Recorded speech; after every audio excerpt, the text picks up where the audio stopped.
Ngiyanibingelela abalandeli, ngiphinde ngibonge nje ukuthi nilithathe leli thuba nizobuka lamavidiyo. Kunenduku la enamandla kakhulu, okanye kunomuthi la onamandla nje kakhulu ekudonseni imali. Uma umuntu othi mina cha, angisidingi isigubhu, anginalo ibhizinisi, kodwa ngiyazama nje. Kuningi engikuzamayo, ngiyagembula, ngidlala ikhasino kanjalo. Noma kungathiwa uyabheja, ubheja amabhola lawa ababhejayo. Lo muthi uyakusiza kakhulu ekudonseni imali. Wona nje udila nemali nje kuwena, ukwenza ukuthi ufane njengomayibutha okanye imagnethi. Uma ubona imagnethi ngendlela yokuthi uma ngabe ibona imali okanye uma ngabe kusondela imali eduze kwayo, iyayidonsa iyibambe. Wena uzofana nemagnethi wemali ngendlela lo muthi oyidonsa ngayo imali. Lo muthi lo uyawugcaba-ke, uyawugcaba. Ake senze kanje kodwa-ke ngaphambi kokuthi nje ngilo ngichaza izinto ey'ningi. Awuthole amafutha enkosazane. Inkosazane-ke nayo inobulili, khona inkosazane yesilisa, kube khona inkosazane yesifazane, okanye khona inkosazane yendoda, kube khona inkosazane yomfazi. Uma ngabe wazi amafutha enkosazane, original oil. La mafutha isikhathi esiningi kumele ube ne-connection ngoba atholakala ngala ko-Cape Town. Ibona abantu isikhathi esiningi ulwandle labo lujwayele ukuthi likhiphe okanye uluke likhiphe le nkosazane, futhi ukwazi ukuthola kakhulukazi kula bantu abahamba ngey'kebhe phakathi emanzini.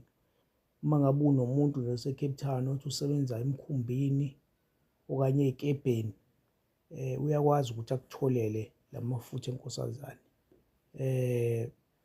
Into okumele uyenze-ke, thola lawa umfazi nawendoda, original, hhayi lawo uzofika uwathenge ekhemesi kuthiwa inkosazane oil, le mbala cha.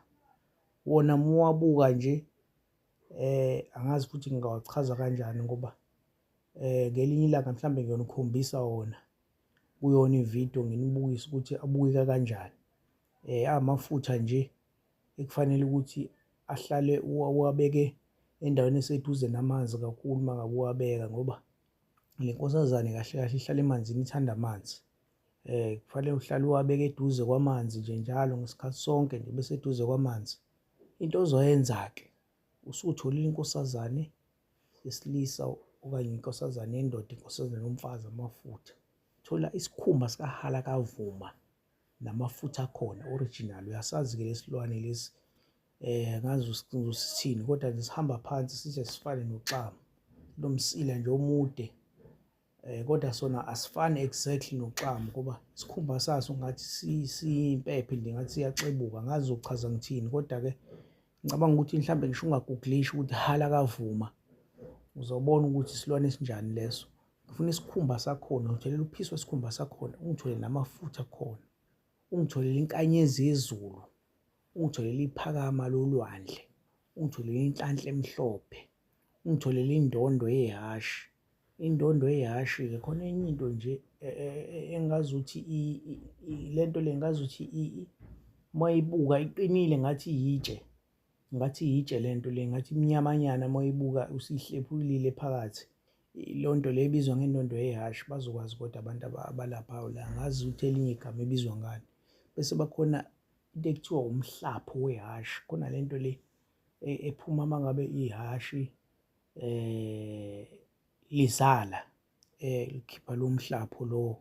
Uthola lo mhlapho lo, uthole indondo yehhashi njengoba bese ngingachaza, uthole uzibuthe, uzibuthe-ke ikhubalo la, umuthi, hhayi uzibuthe lo ubamba imali. Uthole ibutha, khona umuthi ekuthiwa ibutha. Bese uthola iwozawoza, khona iwozawoza ehlukene-ke, wena ngifuna le utshani kuwena. Bese-ke wenze njani-ke manje? Uthole umunyu wamampondo, uthole umthole, uthole ivula akuvaliwe. Bese wenze njani-ke manje? Uthola imali engango-R200. Le mali engango-200 uzoyisika u-half phakathi, omunye u-half uyawushisa, omunye uyawugaya, uxuba khona nalo muthi. Bese wenze njani-ke? Unawo wonke la makhubalo uzowagaya wonke, ugaye wonke ube fine fine fine fine fine. bese uxuba nalamafutha lawo. Amafutha owafakile la inkosazane, umfazi nendoda nohalakavuma amafutha. Ugaya konke nesikhumba sahalakavuma uyagaya konke kuba fine. Uma kukhona umuntu onomshini wokugaya umuthi ungawuyisa kuyena. Uma kukhona umuntu okwazi kahle isigqula agaye usebenzise isisefo lesi esincane impela ngoba kufuna kube ngathi kusaflawa. Usuwenze njani-ke la? Uxuba nalamafutha usuyagcaba. Masuwugcaba-ke ugcaba kuphi na? Uzogcaba emashiyeni. Ngaphambi kokuba ugcabe uyawukhulumisa umuthi, uyakhuluma ukuthi njengoba ngikufaka la, ngifuna ukuthi udonse imali emagumbi amane omhlaba, yonke indawo la ngihamba khona ngisho umuntu ongibonayo esengike ngambheka nje emehlweni akafisa ukungipha imali. Kufanele ukuthi uma uhlangana nomuntu athi umuntu kade ngagcina sibanibani, awubambe naku 100 rand usuphuza idrinki, ungabe usawunqaba-ke uthathe ngoba sekusebenza wona-ke lolu hlanga lakho lolu donsa imali. Izokudonsela imali yonke indawo. Noma kuthiwa umuntu uthi uma ngabe usebenza uphelelwe imali, angeke ikuphelele imali manje uma ufake lolu hlanga ukuthi njalo uyahola namhlanje, kusasa sekuvulwa kuyembezwa awusenalutho. Inhlanhla imali izobe ikhona. Uma ukuthi uyagembula, udlale okhasino, ubheje ibhola, uzozibona ulokhu uwina ngoba lolu hlanga lizobe lenza ukuthi kuwena imali ingakupheleli.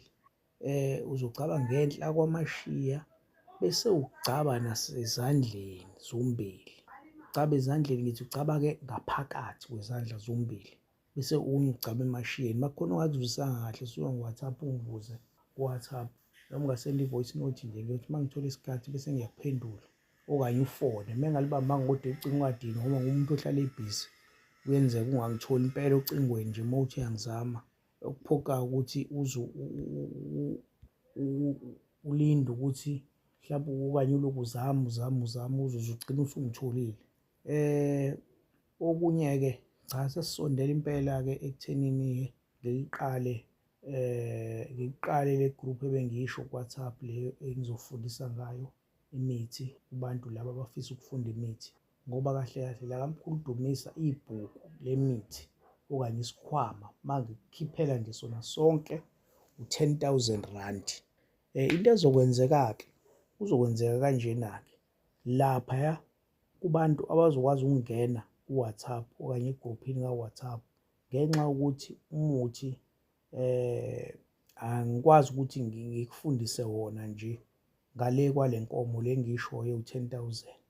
Kumele ukuthi ukhiphe le nkomo ewu-10,000 ngoba umuthi wabantu abadala kuwona owami, nami nguphiwe lo muthi abantu abadala. Ngikwazi ukuthi ngivane ngiwunike nje mahhala, ningadideki ngaloko engisuke ngikwenza la ku-WhatsApp. Nakhona into eceliwe ngiyicelile. Into kuzokwenza kanjena-ke, umuntu ozongena laphaya uzoba nesikhanyiso okanye nokukhanyisa azokwenza.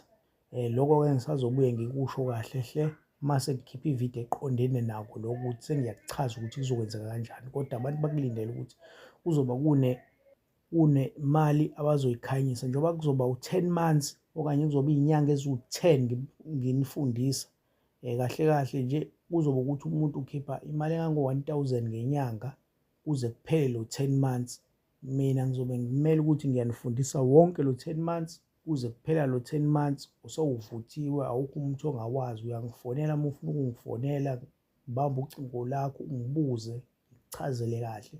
Uma kukhona umuthi ongawazi ngikusendele isithombe ngikukhombise ubone ukuthi unjani. Kuzobe kuhamba kanjalo kodwa-ke akuyona into ngathi sengiqinisekisile leyo ukuthi ngizoyenza.